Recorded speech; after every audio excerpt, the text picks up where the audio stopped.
السلام علیکم ورحمت الله وبرکاته. دوستانو تاسو په خدمت کې حاضر یم کمپیوټر اکیډمي نه. دوستانو په نن ویډیو کې مونږه ټیبل او دوستانو ټیبل آپشن همونګه ځکه وکړو چې بل ویډیو ان شاء الله مونږه په پرایویټ ټیبل او فایند باندې وي. دوستانو په نن ویډیو کې مونږه دا ځکه وکړل چې دا مونږ لپاره ډېر ضرورت ولرل.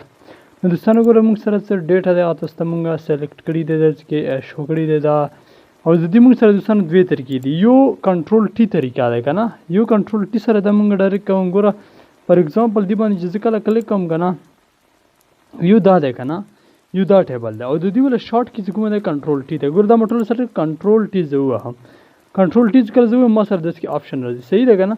په دې کې ماته یو دا طریقې کار دی. ګوره ها یو دا طریقې کار دی. صحیح ده؟ ګوره زه به تاسو ته کنټرول ټي باندې یو سیسټم وکړم. ګوره کنټرول ټي به زه به دا ووهم. نو په دې کې ګوره موږ سره یو داسې کې بوکس دی که نه، یو د ګوډ والا بوکس کوم راغلی دی. ګوډ والا بوکس څه وایي چې ګوره فار ایگزامپل زه به داسې وکړم چې ګوره فار ایگزامپل نو زه چې د چیکس بوکس لګېدلی وي بیا خو موږ سره کالم رسي. ګوره زه په چیکس بوکس باندې کلیک کوم نه او ګوره ما سره دلته کې د سیسټم راغلی. صحیح ده؟ اوس ګوره زه بیا چې کله کلیک کوم که نه د چیکس بوکس ونه ختم کوم، اوس ګوره ما سره دا سیسټم راغلی. دوستانو او دا طریقې کار دی. نو د ټیبل هو څه پکې مشکل نه و. نو دوستانو دې والا ویډیو مونږ تاسو ته کړې وه. دې نه مخکې هوم ټایپ کې هم مونږ سره فلټر و، فارمیټ فلټر.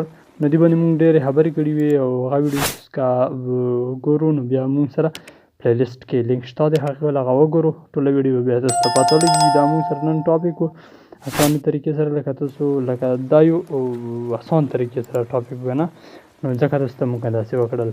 او دوستانو که څه مشکل درته وبیا موږ ته په کمنټ سیکشن کې وایي. زموږ یوټیوب چینل تاسو سبسکرایب کړو، بیل آیکن باندې کلیک کړو چې زموږ نوټیفیکیشن تاسو سره آن وي. نو دوستانو بس دا موږ نن ویډیو وه، کوشش کوم چې تاسو دپاره ښې ویډیوګانې راوړو.